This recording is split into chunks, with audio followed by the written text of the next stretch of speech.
Sur le plan social, bon, il a raison, il faut que vous votiez de Kofeli Tshisekedi. Parce que moto, ce qui est na wenze, à mon biloko mati, à Zongia wa Kolia problème, Nzala. Sur le plan social, bon, voter de Kofeli Tshisekedi na nini. Très bien. Prouve ça. Bon, il y a combien de parents sont satisfaits du fait que bana vraiment tant fait. Ceux qui ont un bon bélo tant qu'ils savent na kimia, mais bah papa on a 4 5, on a combien quantité na bango, et le ballon sankara du vin pour 4 5 personnes plutôt que de l'eau potable pour des milliers de personnes. Le choix est clair, il y a même pas de débat à faire. Combien la batata ou ba se pério ba yo ko ba bambo ba na nzela ba mbolo ba politicien ba safu.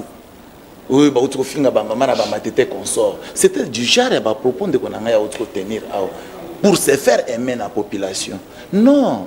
Mon frère ami, si vous aimez la République, il faut parler des histoires sérieuses de la République. Il faut les faire avec responsabilité. Oui, Félix Tshisekedi va passer, mais d'ailleurs, c'est que les gens oublient.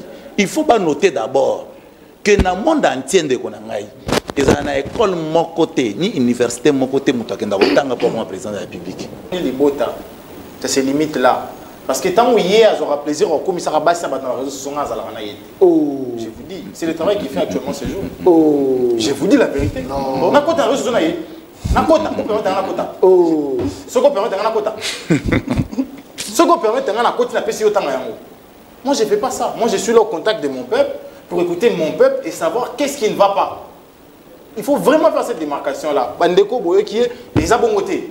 Et ça qui est tout ça ben limité, on est compatriotes congolais. Et puis encore, il semblerait qu'il partage le même point que moi. Et je peux y faire ce que je veux. Ce qui n'a cadre à la journée de la femme, n'a préféré na kumisa moi si mogo azoko excellé. Yes, you point. Très bien. O qui li kundu ko kumisi wa yo moi si te. Yo ni ngaki na kumisi wa yo. Mobala sa sima. Oh, talikam. Akumisi ya yo nini na kati. Akumisi moi ça. Ya yo nini. Yo ni na kumisi yo. Oh. Non, c'est plus ça, on n'ose parole. Là, calme. Donc, ngai na réseau social na ngai, je peux y faire ce que je veux et puis na ko komisa moi si on a mona convaincre na. Point barre. Ah mais bazali na bureau nyonso pouvoir ba kabela kango mutu te to stoloba. John Kaba manasina loba na micro na yo que pouvoir et lo ba bengi pouvoir ba ko kabango jamais. Pouvoir le kana moi si babali na ndako ndeko na ngai. Là je vous assure, quelqu'un peut accepter et à sacrifier sa femme à la maison. Dans le domaine économique, to comme une économie en boka na biso. Ba innovation nini on de Kofeli Tshisekedi asali. Est-ce que à faire vivre l'économie na biso, à longolango extraverti, à diversifier ango, à créer ba nouvelles richesses sur le plan économique de Kofeli Tshisekedi asali nini? Quelle est la réforme majeure initiée dans le Parlement dans le domaine économique? C'est ça le débat, pas de maraboutage. Très bien. Mon collègue là, mon abino balania une très grande émission. La dimension il y a continent d'Asie, émission d'Anga, émission d'Ayo, émission il y a population congolaise en général. Tout ça robeta l'isolo et la politique à Katia Mboka, social il y a Katia Mboka, la économie il y a Katia Mboka na biso Congo. Je pense que non, on a Katia Plateau.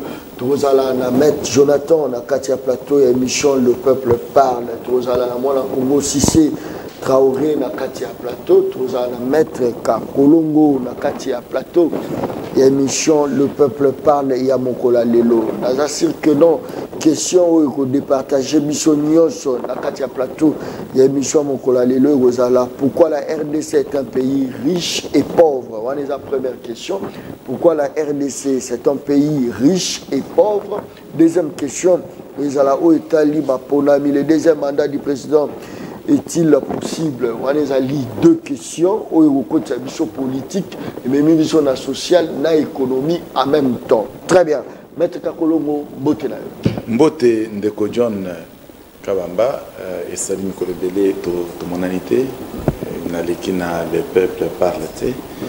Alors dans un enseignement mingi na yo ki invitation na yo. Ticket na pesa ba côté bater na Mbote, to pesa ba na Congo Mbote. En général, mais il faut appeler ça combattant, combattante. Il y a IDPS Mbote place Bazali, en même temps, félicitations à Augustin Kabouya place Azana Kassai na Minito na Kananga parce que non, Kananga était tombé mon frère. Augustin Kabouya en tout cas félicitations, c'est j'ai de mon parti. Aux Mbote place Bazali, je pense que les lots au côté de Kinshasa tout le monde en a siège. Très bien. C'est le côté mobilisation IDP 5 sur 5. C'est un problème intact, donc tu ne peux pas valider. Et c'est côté sur la gouvernance. Gouvernance intacte, donc 5 sur 5. Très bien. Est-ce que Narzo Bandamamo, la deuxième question, tout le qui est la première question, deuxième mandat pour le président de la République, Félix Antoine Tshisekedi, est-ce que c'est possible? C'est très très possible. Pourquoi? Parce que le seul président depuis la République démocratique du Congo, ils ont existé, où il a sali effort dans l'espace il y a 4 ans, à manifester volonté moko politique et à même RDC n'a envoyé à développement. Donc c'est une volonté politique que M. Tshisekedi Tshilombo Azana personne n'est pénié parce que tout le monde a une réalisation où ils ont revenir na pouvoir certainement dans le gouvernement Oye Azo Kamba comme président de la République aussi la réalisation ça démontre que Félix c'est un président où Azo mérité effectivement mais la plus longtemps d'ailleurs dans la République démocratique du Congo. Nous regrettons par le fait que la Constitution est limitée à mandat ils ont mis balai après 5 ans et en réalité s'il faut il y a la possibilité de revoir la Constitution pour nous couper ça Félix c'est que des possibilités à faire 3, 4, 5 mandats pour vite atteindre l'objectif jusqu'au point élevé du sommet en tout cas que vous avez plaisir pour le peuple congolais et pour la République démocratique du Congo. Parce que personne n'ignore ce que Félix est en train de faire à ces jours. Très bien. Merci beaucoup. Aza et mon côté. Aza na met Jonathan. Tous na met Jonathan na Katia Plateau. Met Jonathan Mbotena. Mbote ndeko kabamba, mbote na ba congolais nyonso ba kozali bakuto pe ndingisa ko landa biso na ngunga yé. Mbote pe na bana mboka na zo monde ba ko partager plateau. Na kutika yo mko za na primaire à ko présenter bango nyonso. Tikete na lombango na informé ba congolais que j'ai finalement décidé à recommander mon candidat wana, un livre sur les violations des droits de l'homme sous Ndeko Tshisekedi. J'ai décidé na koma yango na makasi yankolo je crois 10 septembre to gouverner yango total isana ba congolais boni mibeko etali bo sembo to pe botamboli ya batu ezoko zokisama sous Tshisekedi. Na profité pe na rappeler bato te lelo Ndeko Manix yenda kisi 41 jours. 1 mois, n'a plus de 11 jours. Au banda, ba service est zoyé. Atika lo kutana li bota na été. Atika lo kutana ba proche na été. Atika lo kutana pe na ba avocat na été. En dépit de tous les efforts fournis, Ndeko yenda lelo azaka ka détenu, mutako mon na été, mutako ko en contact na été. Wane sa émission nani sous Félix Tshisekedi. Yami balé Ndeko John. Lelo junior collé. Ou aza humoriste. Aza peut détenir dans le service, kaka po aza humoriste. Parce que plus de 30 jours, il y a un bombier. Parce que vous savez, c'est un décoché en collé. À Salinini, et puis un bombier, wana team colonie.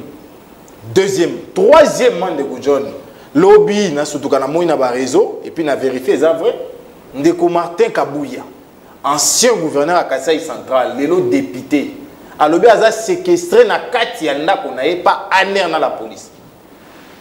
La violation des droits de l'homme, ils ont continué. Tous les Moussika, syndicalistes, moi, comme on a eu un mboka national, qui pas enlevé récemment, Jean Bosco Pouna.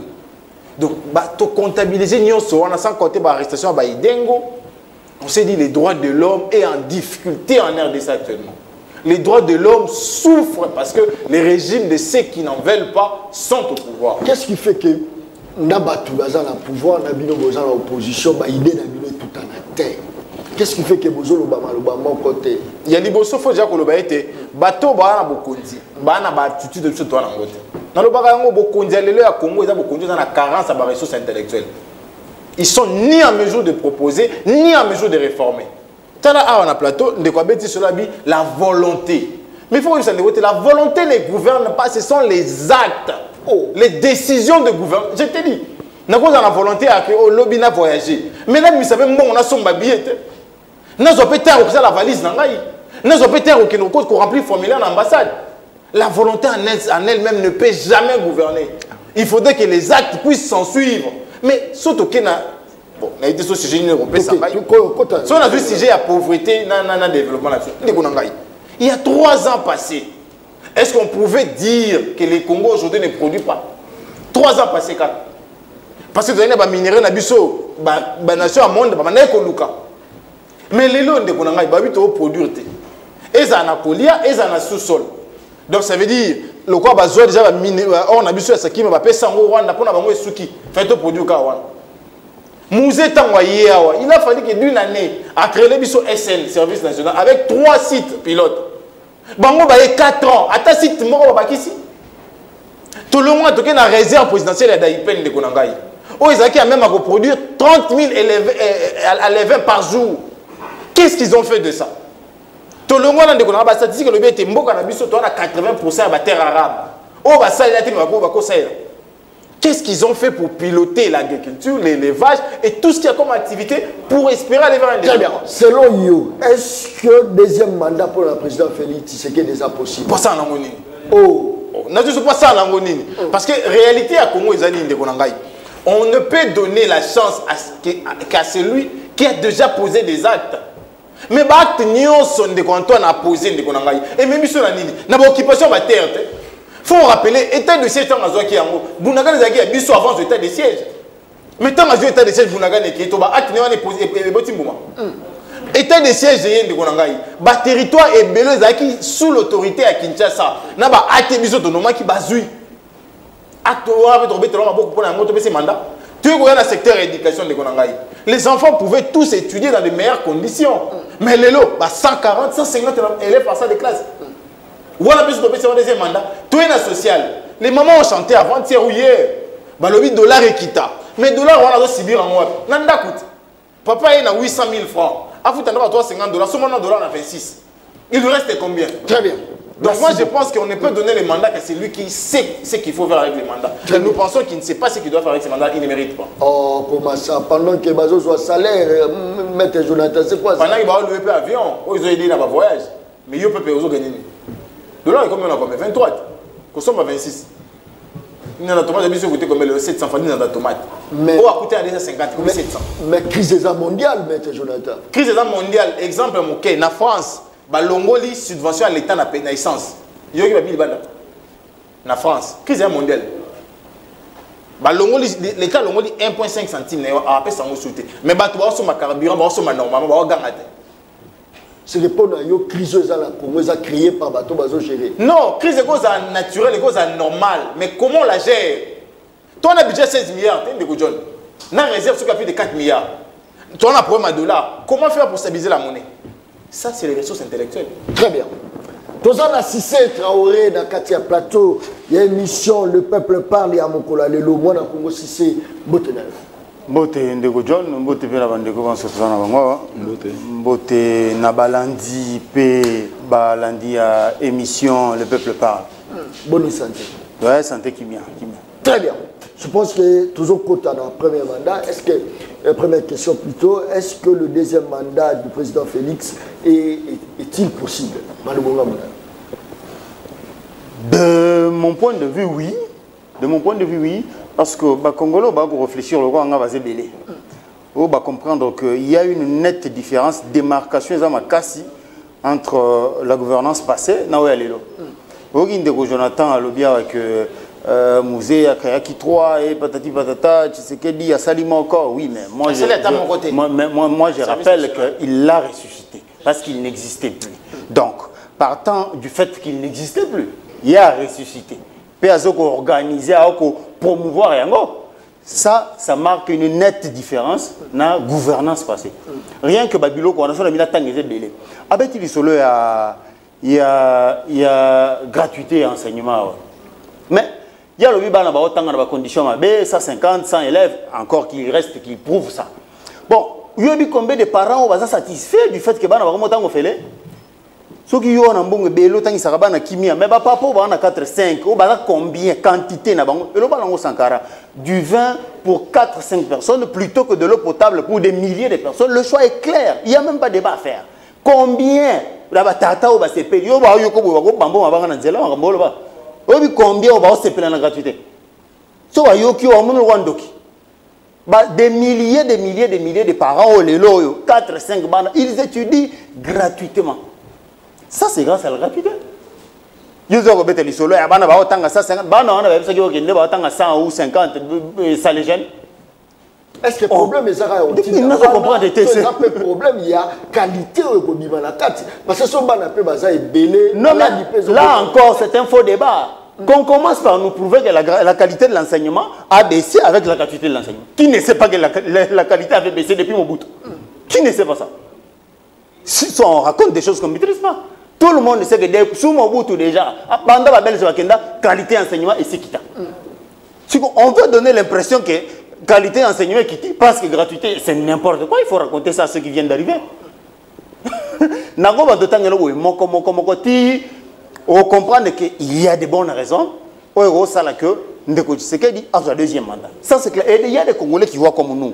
Il y a des Congolais qui comprennent que la critique est aisée, mais que l'art est difficile. On sait que les gens sont disposés à pérorer, à raconter de la théorie sur les plateaux de télévision, sans faire la démarcation nette qui existe entre la gouvernance, les réalités qu'on vit quand on est à la tête du pays. La théorie, étudiant à l'université, vous apportez ça à la télé. Ça, mais je ne comprends pas les gens. On dit, pédagogie, les gens, c'est bon pour la pédagogie des étudiants. Il faut garder ça pour l'université. Les gens viennent vous raconter la théorie à la télé.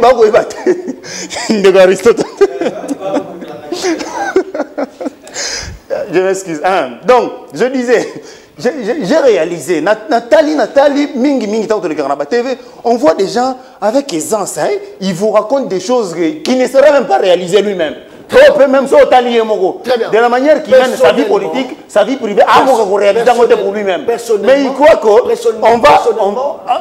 qu'on va le croire sur parole pour lui donner le pouvoir qu'il vient de gérer. Il nous prend pour des idiots. Merci beaucoup. Personnellement, tant que Tala, pour le deuxième mandat, il est possible pour Félix Antoine Tshisekedi. Mais ce qui est un exercice manquant, dans le week-end, si c'est, est-ce que vous pouvez faire le quoi, pasteur? Pasteur wa limeli nzambe lokola mobikisi okende pe koteya bato pe ba limela nzambe lokola mobikisi, c'est-à-dire yo limeli Félix pour la deuxième mandat. Est-ce que vous avez la capacité à évangéliser bato baza en face d'ailleurs ola kisabango que non Félix pour la deuxième mandat c'est possible pour la nini mon cher ami Tala Saliboya on convainc que on a remis na plateau na mona Jonathan à se convertir anima deuxième mandat à Félix Antoine Tshisekedi Aristote Ngarime anima deuxième mandat à Félix Antoine Tshisekedi malobonga bulayo. Mais tout ça là déjà yango tout ça là ndé to yaka na ba plateau on a do loboya mais le lobby c'est facile. C'est facile, au fond de on se connaît, on parle en privé. Hier, Jonathan, on parle en privé. Donc, à part le fait qu'on fait pour la consommation, pour le cosmétique, il y a TV, il y a que quartier, satisfait, na orientation à discours, mais en réalité, au fond de quoi je parle. C'est facile pour convaincre Jonathan Aristote, parce que je sais ce qu'ils disent au fond de hors le plateau. Donc, s'il s'agit d'aborder qui sont plus radicaux que... Là, je peux comprendre le morceau et aux alamans durs. Mais c'est possible à faire parce que les éléments, nous en avons. Il y a un autre salaire, qu'est-ce qui va être difficile?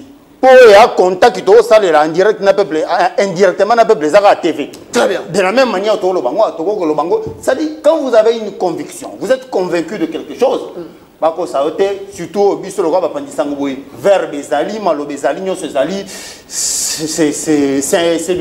le dada en fait. Merci beaucoup. Aristote il a rimé, tu peux rejoindre Sikasiko, moi na Congo Aristote Mbote mwana Congo na kobana kosenga bolimbisi pona esima nzanga sima ya tango to kanaki embouteillage de gauche à droite, c'est lui qui est à la cima. Na cima. Merci. On a profité de l'occasion pour nous faire mbote na bande kunyo sur na kutia ba co-débatteur. Ce qui nous unit est plus fort que ce qui nous sépare. Ce qui nous unit, c'est le Congo. Le Congo, qui est dirigé par quelqu'un. C'est un Congo fort, un Congo stable, un Congo qui a un leadership. C'est d'abord le Congo. Merci Nandengo Pesinga Maloba, il y a le Bosso, na habité. Batubala Kobenganga de part et d'autre. Kobenganga et fonctionnaire à l'État. Bazali impayé. Balobi est comme de plus en plus grave. Non, pona lobaka na kosala na lobaboui. Parce que na tango Kabila on a foutu bango chaque les 15. Matata pogno. Matata pogno on a foutu bango les 15 sur l'équipe moké le 20 tout ça. Ata mbongo na bango zaki moké. Maintenant ko na tango ba yebi les 15 le 20 on a foutu ba fonctionnaire. Mais l'autre ko imbala le 8 ba le 10 ba zo mbongo té ba fonctionnaire ba komi ko imaima. Aristote, qu'est-ce qui se passe réellement à la caisse à l'État? ezalaka nini alors que ça ko futa donc c'est la première observation na observer. Et le nini kosala que ndeko Félix Antoine Tshisekedi a son deuxième mandat na été nini kosala motuna makasi ya bo azana deuxième mandat. Est-ce que azwa no premier mandat azwa te beaucoup provoquer ba tout est-ce que azwa no premier mandat non soka azwa te ngolo bani faut pas tout ça bleu. Attends, d'abord il y a liboso de retenir une seule chose que régime est-ce que parce qu'on a posé question non au Bisingabi a reçu deuxième mandat et on a posé question est-ce que Azwa no premier mandat parce que question a commis président nazana forme interrogative nazana ko poser ba question nabi yo lingi Azwa deuxième mandat et on a tuni est-ce que Azwa no premier mandat yango parce que Yves Le Drian Yves Le Drian Azali ministre des Affaires étrangères à France a créé une phrase moko bazako théoriser ngo mukolo ba opé sango théorie contenu ba bengango le compromis à l'africaine. Yves Le Drian source nangai alobi ce qui s'est passé na Congo c'est Zali propre RDC c'est en effet le compromis à l'africaine et le komoko bongo compromis à l'africaine justement. Oui, on a posé la question. Est-ce qu'avant qu'on passe à mon deuxième mandat, est-ce qu'avant notre premier mandat? Ça, c'est une question. Mais une question. Mais justement, voilà. C'est ça le problème. Exactement. On a une question pour nous premier mandat, deuxième mandat, sous d'autres sièges. Ba vota kamoto pour na ba bilan aux alliés positifs, ba indice, ba indicateur. Boy na domaine sécuritaire au lobby boy depuis de conflit c'est que d'accord na pouvoir dans le domaine sécuritaire comme stable na est assez à longa 123 assez à Bengana ba Rwanda si le plan sécuritaire tu as na autorité na ba frontière na biso tout yango sengé na ba pesa deuxième mandat yango on a des débats je ne vais pas faire comme ça l'incantation je ne vais pas faire un débat avec un marabout ici je ne vais pas un marabout je vais un homme rationnel qui a des chiffres de indices. Si le plan sécuritaire et là qu'on est avancé sécuritaire voilà raison aussi le plan sécuritaire et ça va voter de Félix Tshisekedi si M23 qui a déclassé Bitumana Rwanda là sur le plan sécuritaire sur le plan économique c'est ça qu'on fait le débat et total ceux qui a mérité des mandats secteur pas un débat de marabout très bien dans le domaine économique comme une économie en Bokanabiso. Ba innovation nini on de Félix Tshisekedi asali. Est-ce que à faire vivre l'économie nabiso à longo extraverti, à diversifier ango, à créer ba nouvelles richesses sur le plan économique de Félix Tshisekedi asali nini? Quelle est la réforme majeure initiée dans le Parlement dans le domaine économique? C'est ça le débat, pas de maraboutage. Toké na makambetali social. Le pouvoir d'achat ya congolais, pouvoir d'achat ya congolais. Mais le nom est commis pouvoir d'achat congolais, c'est ça qu'on coupe makasi. Oh, ce qui motoakei na wenze, obi ba futa biso na franc congolais. Biso toi je crois, futu toi ba futa franc congolais. Le na franc congolais, siko somba dollar pour que nous futa ndako. Ba ma ndako balinga mbongo ngo zala en dollar, to futa mingi na dollar. Mais na franc congolais pour somba ngo dollar le commis 2300 Congolais, je crois, dollars. Namakambotali social, pouvoir d'achat congolais, c'est là.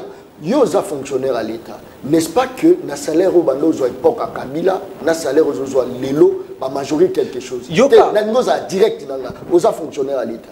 Ça veut dire d'abord il y a le yoka te non ba réajuster des taux. On a réajusté les taux. Nazo tuna. Bana ko futanga na kala taux, oya kala siko ba réajuster taux.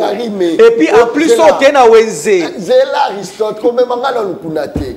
Époque à Kabila bando zo combien les lots comme combien pose un fonctionnaire à l'État?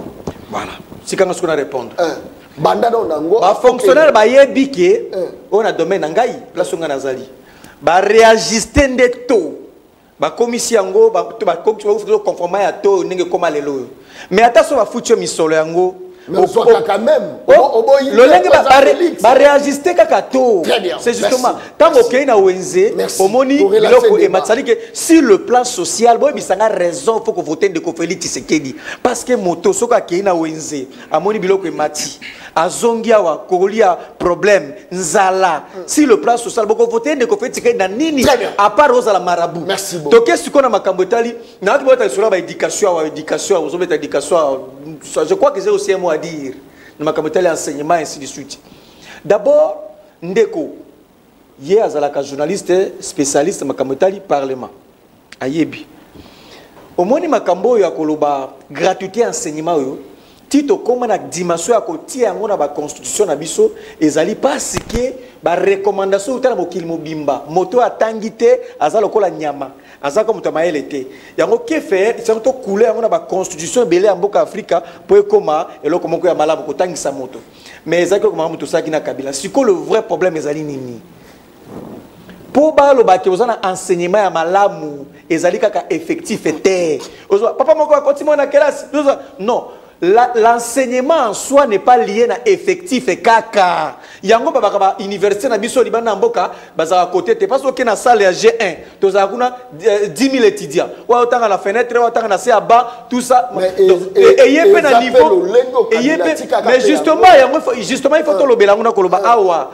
Tango to makambo ya enseignement en réalité il fallait que tata mokonza wanenga bandi wana oyi programme sala 5 territoire wana soki abandaki kosala ngo de bandeli ya manda na ye atongi ba école dans ba territoire tout atie ba école malamu abongisi asasu malamu tant capacité d'accueil et malamu capacité d'accueil et comme malamu c'est alors que boy ko zobana ba ko tanga na bosomi tout mais otongi si bana 100 mokama ngaza moto bazuli na kendeke mboka na chaque mokama ça dit que sur le plan social il ne suffit pas de viser l'effectif pour la qualité qui pose un problème donc na mo pousser to ko rêver deuxième mandat à Félix ko voter de Kofeli Tshisekedi des ko voter Rwanda Kagame va continuer na M23 ko voter de Kofeli Tshisekedi des ko voter le sous ba biselele ko voter sous ba dans nos prison. Très bien. Détournement. Donc, le Congolais consciencieux ne peut pas voter Félix Tshisekedi. C'est une erreur de parcours. Il faut que l'on la bango. Très bien. Merci beaucoup. Merci. Je crois que composition émission lobby aux à la show, mais bien nous pouvons proposer un IDPS parce que na côté opposition tous à la maître Nico Mayengele, tous à la Papi Moussa Moussada. Les restes binos que vous proposez nani banani barosa la face na bango composition émission lobby aux la bongo c'est-à-dire annoncé déjà Papi Moussa Moussaada aux la lobby à partir à 15h30 tous à la lisusu na maître Nico Mayengeli a on a katia plateau les restes ngaïté au boya loba John Kabamba en tout cas côté na biso au tchebiso yiki très bien maître ko voter de Kofeli Tshisekedi ezali ko zongi sa lisusu couper sa force na Kagame couper sa force dans les étrangers, mater biso. Malgonga tu quand on a fait ça, on a engagé même beauté. Donc celui-ci c'est mon frère à moi, il sait donc on vient de loin. Mais seulement que dans un peu na blessure ya muke na motema pona komona ke gari mais Azuro Bakeno Félix tiki bato et moi autant de moi impayé ndeko na ngai arriéré pas OK. Ok, chance parce que vous arrangez pas, sinon pas, mais on a recruté pour nous commander que on a traité jusqu'à ce jour, parce qu'on a un problème sérieux à paiement.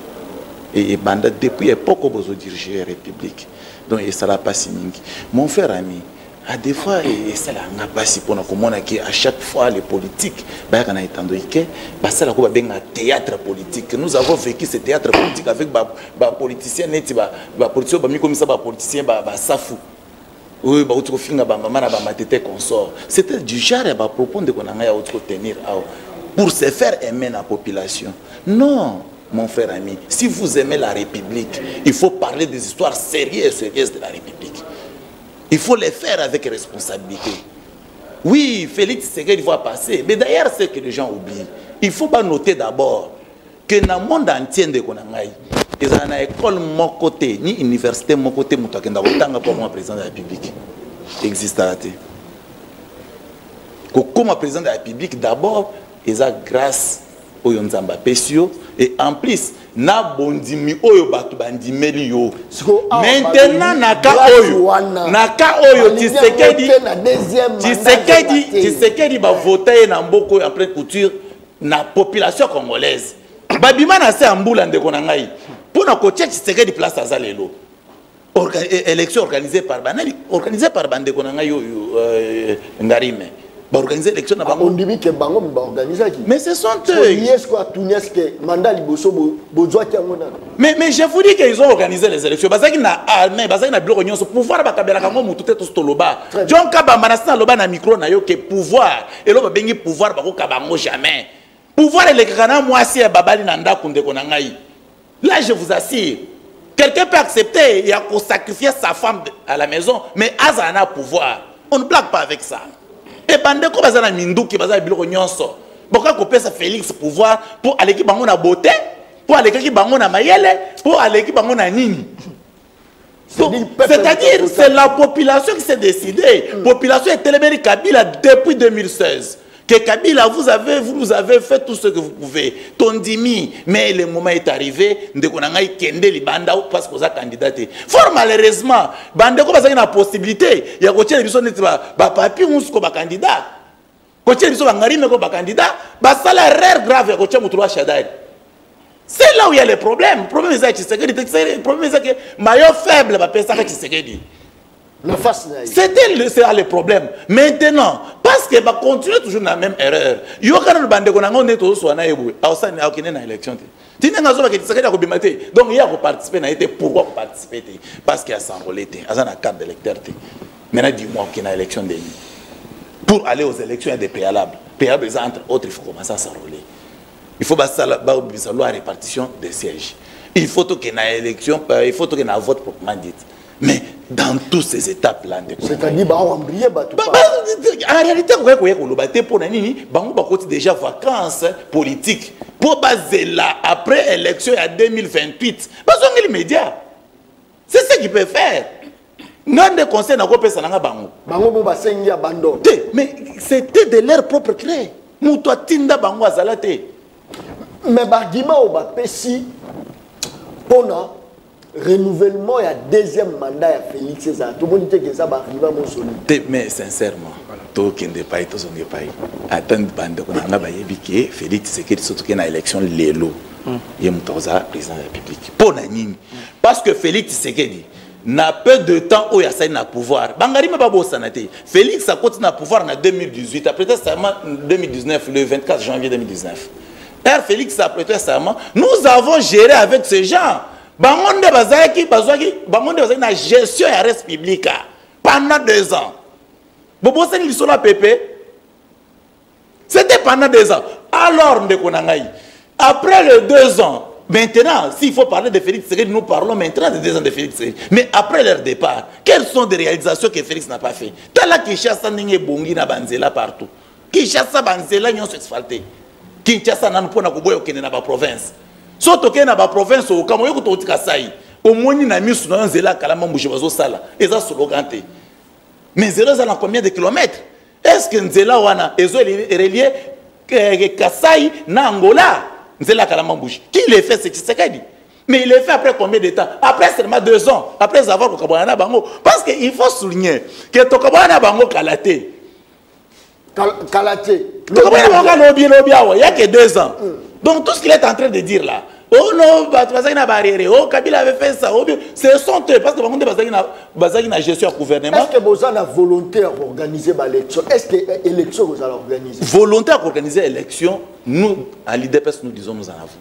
Mais seulement il y a un problème sécuritaire qui se pose. Le problème on est où tu vois. J'ai écouté ici que tu sais que tu es non, ça c'est mentir encore la population.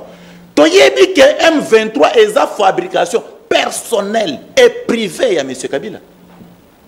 Fabrication n'est pire et simple. Pourquoi j'ai dit ça? Est-ce que l'élection que vous allez organiser un délai constitutionnel? L'élection, le problème est que l'élection... Est-ce qu'il faut respecter le délai constitutionnel? Mais le délai constitutionnel à l'élection, ils ont consacré la constitution, n'est-ce pas? Et c'est comme ça que le calendrier est déjà publié. Mais seulement la même constitution nous dit encore que ce qui est élection et sa limité, celui qui est au pouvoir, article 70 de la Constitution, va rester jusqu'à l'instant. C'est simple. C'est-à-dire élection. C'est-à-dire qu'il y ait élection ou pas, Tshisekedi est toujours et d'abord là. Pourquoi? Quoi pousser Bango? Bango va benga batuna Bango M23. Que mon frère, à cause de Bino Boza, on a pas tous va minérer. Parce que Bango, objectif dans Bango, ils sont experts en minérer. Merci beaucoup. N'attends Mobutu ndeko nangai. Toye baka ba minérer te, toye ko découvrir que ba minérer na mboka oyo et que ça rage que er Bango ba koti. Très bien. Ça ce n'est pas notre problème. Ba benga batuna Bango M23, ba retirer Bango na achat. Après tout ça la élection sans problème. Très bien. Je pense que tout le qui n'a deuxième sujet, mais peu importe yango, tu ramasser kaka parce que moto za beaucoup de tikala na beaucoup de azotikala ti mukolo toko salaka élection à 20 ans à 30 ans oui c'est la constitution c'est pas moi je peux bien l'expliquer sur person attend très bien pourquoi c'est pas moi merci beaucoup très bien pourquoi la RDC est un pays riche et pauvre en même temps ils ont Motuna maître Jonathan Malubunga Mouna. Merci Ndeko John Kabamba et Yambotika n'a précisé parce que communication mon ça les miawa ezo kende na logique ya koloba été après ma plateau tout kutanaka peut-être au fandi autour d'un verre ce n'est pas ça boza quand même c'est là toko kutana on appelle ça na bonjour bonsoir ko tuna boni libota c'est limite là parce que tant où hier aura plaisir au commissaire Bassi dans les réseaux sociaux na yete je vous dis c'est le travail qui fait actuellement ce jour je vous dis la vérité on a quoi dans les réseaux sociaux nakota ko permettre nakota ce qu'on permet nakota ce qu'on permet nakota na pesi yotanga yango moi je fais pas ça moi je suis là au contact de mon peuple pour écouter mon peuple et savoir qu'est-ce qui ne va pas il faut vraiment faire cette démarcation là bandeko boye qui est les abongoté et ça qui est tout ça ennemi on est compatriotes congolais et puis encore il semblerait qu'ils partagent le même camp que moi il paraîtrait. Donc c'est vraiment ça la réalité. Et ça, parce que ceux qui nous habitent dans la moto, c'est que nous pas comme ça dans les réseaux sociaux. Ça c'est diminué. Ça c'est vraiment diminué. Tu est-ce que la Makamboya, la réalité va soulever. Il faut faire la démarcation nette entre ceux qui nous ont gouverné pendant 18 ans et vous. Parce que ceux qui nous gouvernent aujourd'hui sont des mercenaires. Déjà, qui on a payé l'argent pour détruire la République. Comment ça, Jonathan Kagame. Kagame, Union européenne, va financer un bon, va payer si bateau qui n'a Congo détruire le Congo. Je l'ai dit à la télé. Nous sommes gérés par des mercenaires politiques. Non, mon Congo. N'a pas ce élément. Et là, il y a des possibilités dans l'élection. Retirez cette émission. Pour passer l'émission à Bango. Ils ont été là pour détruire la République et c'est ce qu'ils ont fait. Pourquoi imaginez Mboka a un budget 16 milliards. Vous allez louer un avion. Ok, on loue un avion. Budget 16 milliards, on loue un avion. On loue un avion, imaginez. Et puis l'avion, sur les fans de sol, c'est 13 000 $. Sur les mati, 12 000. Est-ce qu'on est sérieux là? Est-ce que vraiment on est sérieux? Budget 16 milliards, réserve de change à 4 milliards. Tout louer un avion. Il a évolué les sous-sous. Nous avons un lobby sur un cas de Mambouche. Et honte de vous. Nous avons un terre battu, nous avons à la TV. Nous avons autant à la TV. Est-ce que vraiment on est sérieux? Pas possible. Est-ce que vraiment John Bateau n'a pas sérieux dans mon sale? Route en terre battue, nous autant à la TV. Alors que dans la goudron, dans la ciment. Il faut éviter ça. Il faut éviter ça. Si mes alliés, beaucoup de monde a béton à mettre au ndima. Goudron, ça beaucoup de monde a goudron au ndima. En terre battue, autant à la TV, en terre battue. Ndega besoin que RTN ça qui nous relâche inauguration, ndé pour autant à la TV. Il faut éviter ça. Tout qui est sous Moussika. À l'objet élection aux Ala. Mais c'est l'élection faut Ala. Faut pas retrocéder Sénit. Pour financer l'opération, depuis octobre, ils n'ont rien. Mais si Koso va financer, le président reste en fonction. On en a eu 64 années. Oh! Soukanaye, ils ont le 23 décembre 2023 à minuit. Oh, Jonathan! Ndeko John! Apparemment, vous considérez le peuple congolais vous êtes comme les 23 ans. Certains chercheront où aller pour voir comme aéroport. Et Belé va au Lukanzela. Tout ça d'ailleurs. Et Belé va au Lukanzela, au aéroport, au Kenya, tout ça pour nous avoir. Tout ça d'ailleurs. On ne peut pas continuer à se montrer. Le peuple se prendra en charge. Il y a une cause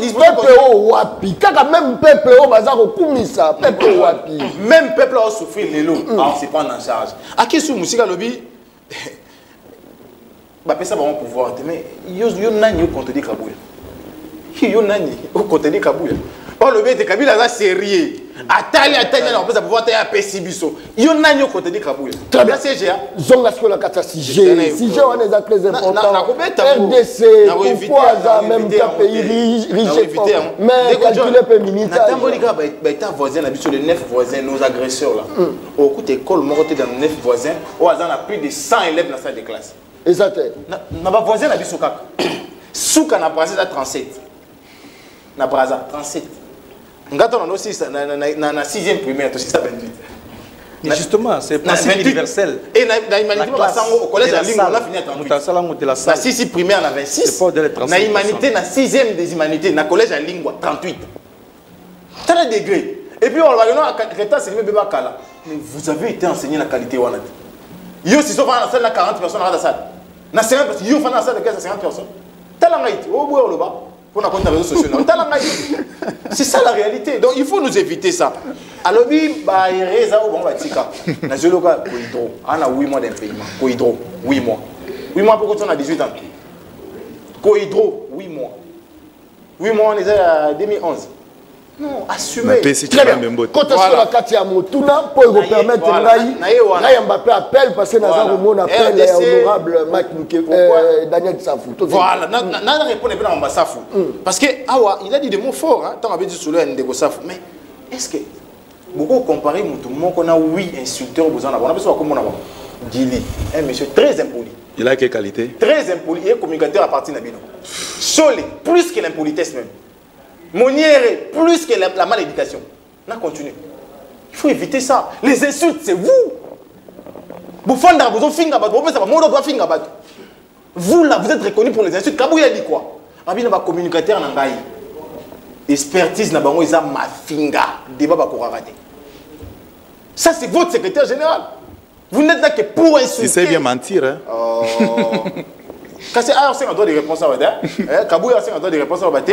Merci, merci beaucoup. Pourquoi on est pauvre? Très bien, merci. Tobozonga wana, please. Tobozonga. Ça c'est très bien. Si c'est Traoré, si c'est Traoré, si c'est Traoré, pourquoi la RDC est un pays riche et pauvre en même temps? Malobonga Mounal. Merci Namutu Nandeko John Kabamba. Je vais répondre, mais avant de éclairer Jonathan, je vais répondre à l'accusation gratuite. Fondement à ta pour prouver ma remboursement. D'abord, mon réseau social, les Twitter, les Facebook, les ce sont mes comptes privés, je peux y faire ce que je veux. T'appelles ça journaliste? Je peux y faire ce que je veux. Donc, moi, c'est un peu respecté. Donc, je peux y faire ce que je veux. Ce qui n'a cadre à la journée de la femme, n'a préféré na kumisa moi si mogo azoko excellé. Yes, you point. Très bien. Okili kundu ko bakumisi wa yo moi cité. Yo ninga na kumisi wa yo. Mobala ça c'est bien. Talikam. Akumisi ya yo nini nakati. Akumisi moi ça. Ya yo nini. Yo ninga na kumisi yo. Oh. Non, c'est pas ça. On a parole là calme. Donc, ngai na réseau social ngai, je peux y faire ce que je veux et puis na ko kumisa moi si on a mona convaincre na. Point barre. Moi c'est à moto. Point barre oui. Mabende ko finga ye. Oh. On met tali comme on est là. Oh, pour mis à la base. Et puis on commence à dire c'est la fin de l'inaïe. Répéter.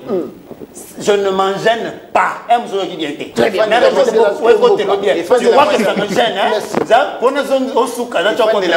Apprends que ça ne me gêne pas. Je peux le répéter ici autant de fois. Si tu vois que tu veux m'atteindre, restons dans les débats essentiels. Bon, Facebook, le maraboutage. Ça nous prend du temps. Ok, Facebook, on a Facebook, tu as mis réseaux sociaux. Très bien. Merci beaucoup. L'RDC, toujours la question. Bon, Narokoma, Ndeko Jonathan toujours, avait-il solo ya Marambuya élection à Tanguy Boye, à l'Obiye, Kabouya, mais bon, que je sache. Nanga ici à clore débat, pouvoir batika ko pesa mutu ya ko pesa te, accord pe signamate ninité. Donc, ce qui il faut Toyo Kamuto entre Augustin Kabouya, na Corneille Nanga. Le choix est clair, qui est la bouche autorisée, à Koko Beta Biso di solo ya élection. Point barre. Alors, le reste, chacun veut entendre ce qu'il veut. Ok? Qu'il entende ce que bon lui semble. Biso, Toyoki la bouche autorisée, donc, on a un devoir Aristote à l'objet. Effectivement, tu sais que c'est le premier mandat. Peu importe l'ironie, il y a un questionnement. Nous, ce qu'on retient, c'est que la bouche autorisée a déjà parlé, point barre, il n'y a plus de débat. Vous pouvez gesticuler comme bon vous semble, et cocotate, et colécate. Voilà. Pour raison, Namotuno Tuni a au lobby RDC, Mboka, riche en même temps riche en même temps pauvre. Mais ça remonte il y a longtemps. Les causes sont lointaines, ça c'est vrai, mais en même temps partagées. Entre Bisso, Nabaye, Nabaye, Bazouani, Bazouama, occasion de se développer avant Bisso. Je fais allusion à Bao Bassala, la conférence de Berlin, Bao Bassali, de tout leur mieux pour nous maintenir. Afrique noire, on a été autour de nous. Mais effectivement, Bisso, en tant que Congolais, on a une part dedans. Tant que Bisso, Congolais, il y a dedans le peuple, il y a la classe politique, bref, il y a tout le monde dedans. Chacun a sa part de responsabilité. C'est vrai que, au Nyon, on peut faire en sorte que tout le monde a une situation autour de nous. Mais on ne peut pas y parvenir si de nous-mêmes, de l'intérieur, on est divisé. Il y a une partie de nous qui collabore avec ceux qui veulent maintenir la situation autour de nous.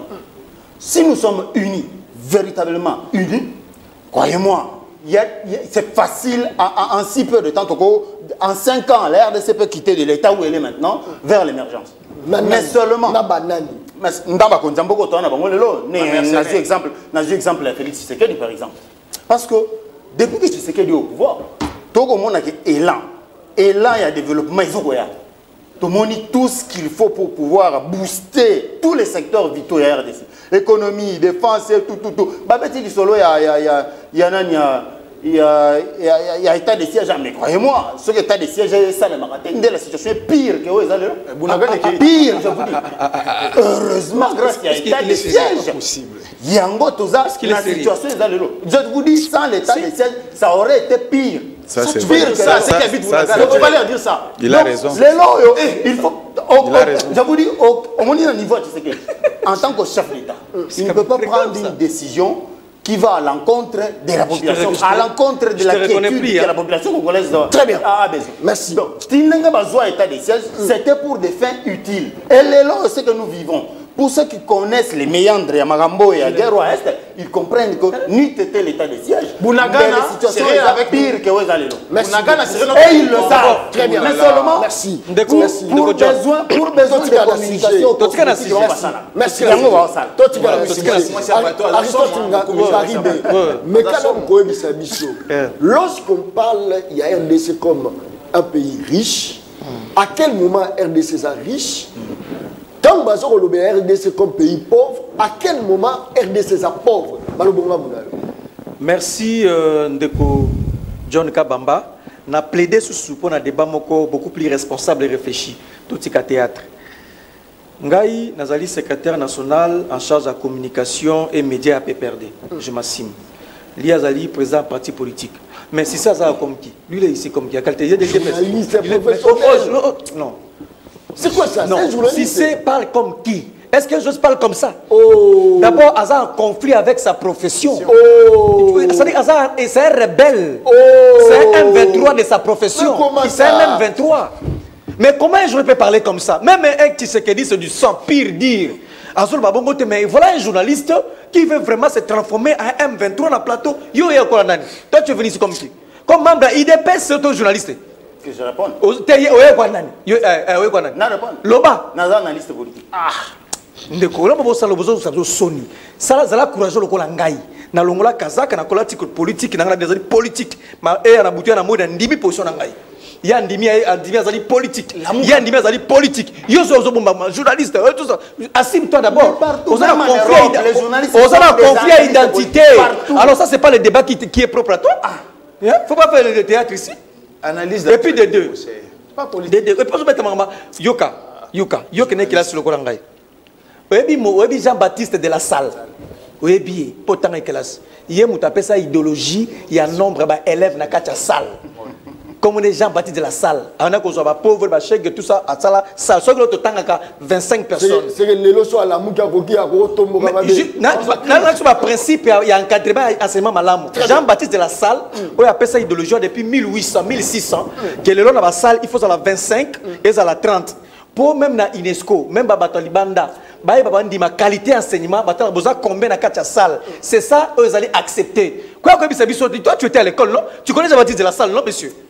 Alors, gratuit enseignement. Bonjour, 10 000 personnes dans la salle, gratuité. Bonjour, 5 000, gratuité. Mais c'est très grave. Tu abuses. Dans quelle école tu 10 000 personnes dans la salle? Même pas 100. Après, il y a la population rapidement. Bon. S'agissant de Makambotuni, sécurité, je crois. Non. RDC. RDC, pauvre riche. Maman, c'est comme si. Yoka, Momoni, ils ont 6e mot, ils ont une confusion, une qualification. Je peux réfléchir comme Moutamaël, chercheur, tout ça.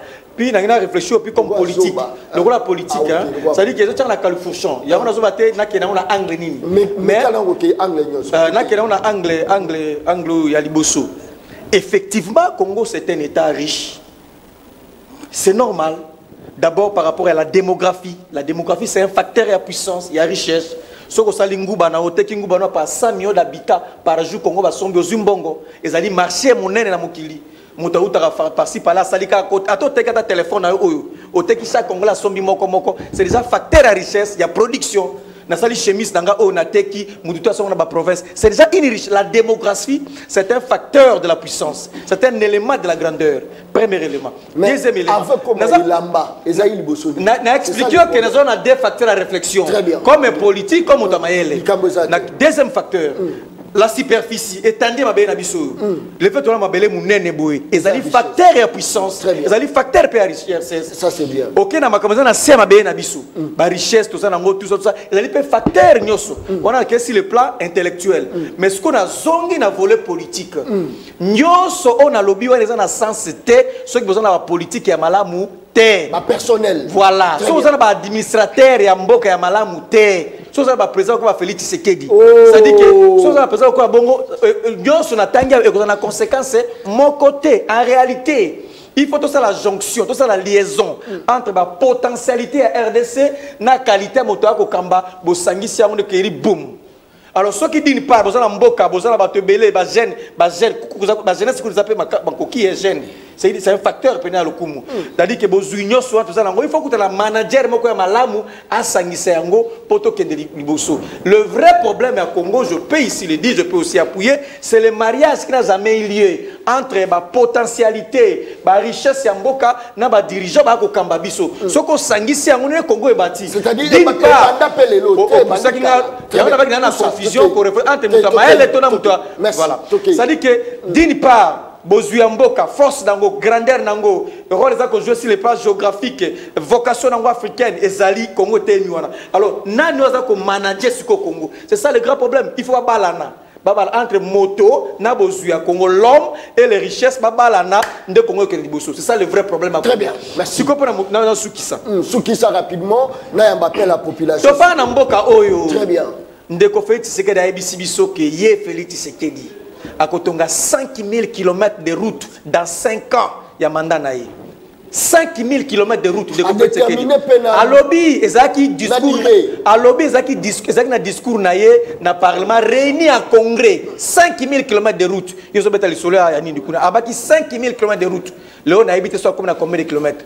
Ndeko Félix Tshisekedi a l'ali à la mouka ebisi biso lobby. Yé Félix Tshisekedi. À Kotonga 10 000 km à chemin de fer na Congo. À Kotonga plus que Léopold II. Parce que Léopold II a 5000, il y a Kotonga 10 000.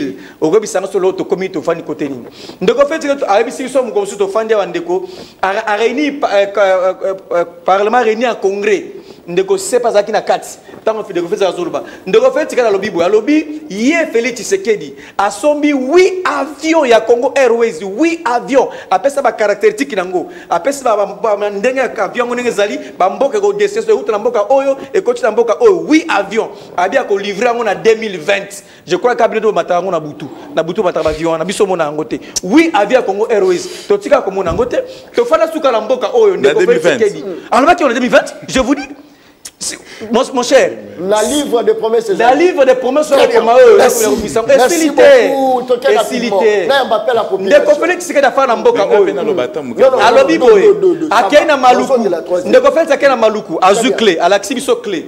Alobi désormais nazu clé pour na kosilisa nzala. Aza ko créer makama kozwa biloko libana mboka o Namibie tout ça esili ya azu clé. Tout le monde a un te clé en auto éviter ceux qui si c'est des argent on a poche nae ceux qui ont argent poche nae to éviter quoi puis on a maluku. Merci beaucoup. Donc ça sur n'imboka oh ne refait c'est quand obiboye. Merci. Alors bien créer caisse moko ya ko pesa ba jeune ba crédit ko bazwa ka basa ba commerce na bi créer ça wa crédit na ceux qui yondo za aussi c'est to yondo za to monate. De ko fait c'est ayoko akena mandaka. Merci beaucoup. Atemili boso ba to mandaka lobi yazo créer université et pas na yo nani et pas na yo. Na peut ceux qui ba bandi za habiter. Merci beaucoup. Très bien. Alors bien sali université na Mbandaka. Université la bino ba na Mbandaka. Pour la sota bu komo côté Sorbonne. Alors tu te suka wapi. Ba promesse. Vous allez erreur de déranger appel Toyo. Alors de combien biso at kombo nani. Oluka kiango. Oben biso. Vous rappelez bino boza incompétent. Allô? Na bengi bino à partir ya Otuele na province ya Otuele na territoire ya Wamba. Très bien. Pesa ba compte na yo avant banda koloba. Repesa combien et on est pas dans na bateau bazala kati ya plateau tokei. Oh là là. Bon, à propos ya bateau bazala kati ya plateau nga na inga na loba batika kokosa biso makambo état de siège batika kokosa biso. Voilà. C'est chez moi. Hein. Voilà, merci beaucoup. Je crois que dans un pays téléphone et canani, pression, il y a m'appel et il y a population. Je crois que rapidement, Ben Kaïba Osunganga, peut-être la deuxième numéro, beaucoup à la deuxième numéro parce que premier numéro, ma message est côté belé, ma appel est belé et saturé téléphone et kanami. Alors rapidement, mon Congo, tout comme il pense à Souka, s'il faut population à retenir par rapport à Sijo Betty RDC. Pourquoi la RDC? C'est un pays riche, en même temps un pays pauvre. Exactement, population, il faut retenir que la République démocratique du Congo, en réalité, c'est un pays riche. Mais richesse soit dans les Awapi. Richesse soit dans les moyens de la poche des politiciens. Kobanda na Mobutu. Toyena Kabila. Contrat chinois. Contrat chinois. Papa. Ma mounion songari mazoloba awa. C'est-à-dire quoi? Azolo ba vérité mais à contexte et au panda bazaï ko gérer pouvoir. Parce que on ne peut pas comprendre.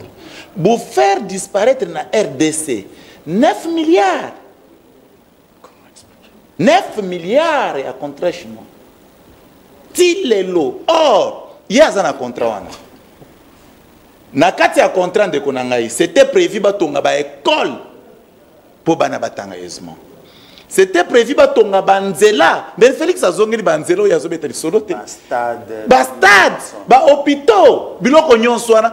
Papa, autant de moyens. Oyo Kabila mwana batu de bonne foi, andimaki acha contrat en place. Mais quels sont ces gens qui ont torpillé les contrats? Bango bande konanga ba ngarime peut-être bako sauver peut perdre les lots. Le bourreau du PPRD. Ils ont préféré que mon poche. Conséquence, RDC s'effondrer. Merci beaucoup. Très bien. Mais Azolinga paie ses leçons. Na Moutouasa a 2 ans. Mais dans 2 ans, il fait les efforts accablant. Je vous ai dit que 2 ans, c'est 2 ans. Parce que, je vous dis ceci, par rapport à la gestion de la res publique, celui qui pilote la gestion, c'est le Premier ministre et son gouvernement. Merci beaucoup. Maître Jonathan. Ça c'est connu. Rapidement, déjà, il faut regarder notre exécutif est bicéphale. Il a 2 têtes. Mais tu vas expliquer la bicéphalité. Papa. Le but, c'est le et ça, on a géré au quotidien. Qui préside le Conseil des ministres? Et le Conseil des ministres est la principale institution de prise de décision du gouvernement de la République. Pendant le canton, il y a un délégué président, il y a un Conseil des ministres 2 fois. Il en a fait une 60aine. De 2. Lunkamba a fait 13 mois et pas 2 mois, 2 ans. Il a fait 13 mois, 2 ans. Donc vous avez géré 2 ans et demi. Sauf au vaccin. Une année et demie. Au Célapsus. Tout ça, au Célapsus. Tout ça, l'année. 2023, qui est censé être dans la 5e année. Bon, sur le mot, une année et 1 mois. Et ça, calcul est simple. Calcul est très simple. Et puis, lorsque Bobé te soit contrat, as-tu lu les contrats et la convention? atina te na tout so yo tangiam ozana ngode te na tout so yo tangiam ah yo politicien ozana contrat na te na tout so yo tangiam ah kamwe soko tanga contrat chinois na Merci beaucoup. Jamais, mon frère. S'il vous plaît. Rapidement, C'est que aucun n'a pensionné babiloko monsieur appelle ça par rapport à un crédit la paix ça va venir à l'ingéti. Donc c'est que vous avez Non, non, non. je vais poser une question. Non, ça les devient... rapports de l'institution Totikala na John, tu sais comment avec soit 9 milliards au non, non, please. Au tout États-Unis 9 milliards. Il faut c'est comme ça Ngali m'a interpellé pour que faisons les débats des experts d'intelligence. Et toi qui n'a pas débat nous boyer. 9 milliards on y trouve quoi? Tout dire les 9 milliards voilà. On a construction on a 9 milliards. Conclusion faisons les débats proprement. L'organisation des élections, oui ou non. Je crois que Bissot, en tant que peuple, la volonté en ce qui concerne gouvernant, tout, et mon ami déjà. Mais en tant que peuple, il faut, Tomi la qui soit solidaire, na bandeko ya Est, rataki ma ponomie en 2018. Il n'est pas question que rater les sous. Donc, si élection il doit y avoir, tu peux voter ensemble.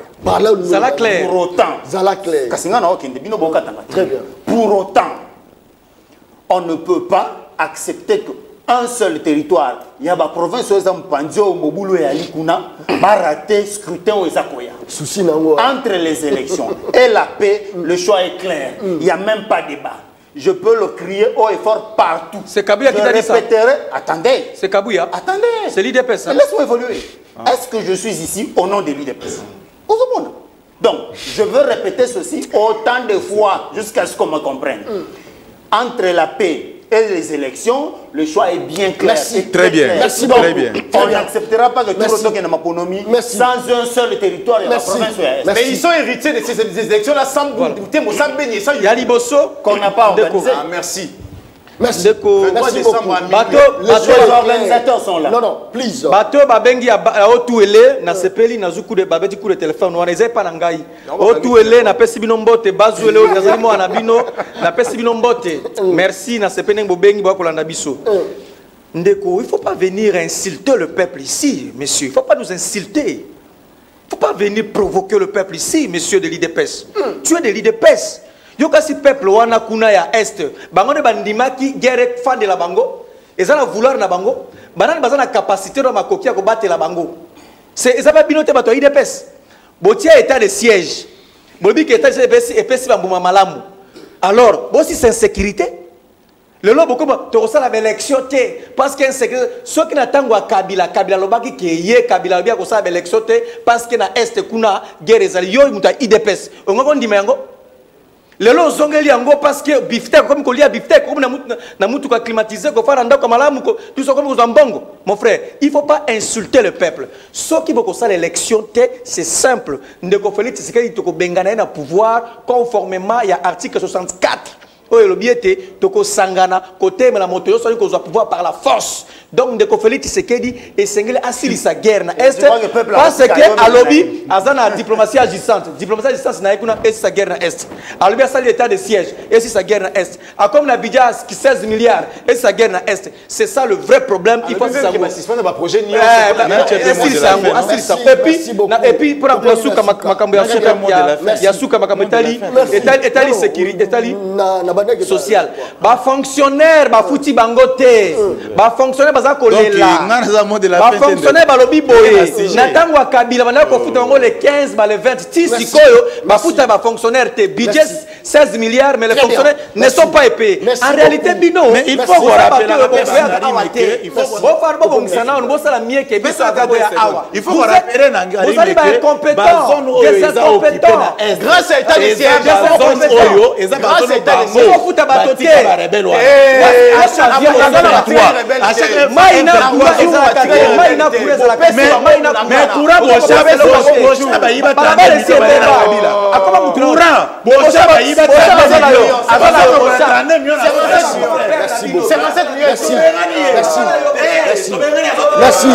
Merci beaucoup. Merci. Kaka lesi na lobaka émission na ngeza baleine baliaka na mokolo moko te baliaka baleine ndambo nde baliaka baleine. Merci beaucoup. Merci maître. Merci beaucoup. Très bien, merci beaucoup. Merci, merci, merci, Aristote. Aristote, s'il vous plaît, please. Merci beaucoup.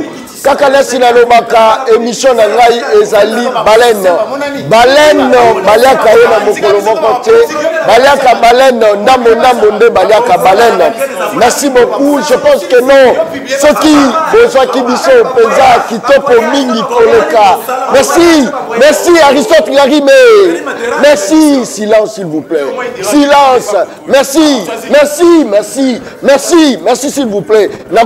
Nakoki kokata émission sans pour autant on appelle ça équipe technique ya makasi osali musala lango vraiment makasi. Richard vous dit merci beaucoup pour la musala kitoko sali Kankou Kabasele, merci beaucoup Ntimba Mbala, je crois que technique ezaki vraiment costro. Merci beaucoup na Jonas Minga Junior Bemba, merci beaucoup. Je crois que merci Mingi Bandeko Labiso Oyo Bazali na Kasai Central, Bandeko Baza na Kasai Oriental ou encore na Lubumbashi na Luala. La semaine prochaine naza kuna na rotambola plus ou moins 5 provinces juste kaka pour tozwa maye oyo bino boza ko vivre kuna. Je pense que semaine prochaine bino nyonso tout oyo ba numéro na nga boza ko moneza ko bima boko benga nga ne place boko ya ko yeba place on a la semaine prochaine pour la rotambola 5 provinces natangi Luala, natangi Lubumbashi, natangi Kasai Central, Kasai Oriental pe na rozala kuna. Mais nakokoma otuele. Je pense que naromeka ko revoir en Mwandam. Tokomi nasuka émission Le Peuple Parle, mais naza ko rappeler bino tozana émission mo spéciale avec honorable Daniel Safou. Nous allons vraiment spécial. Na pesi mboto honorable Daniel Safou. Tokutani mokolo ezoya. Merci et bye.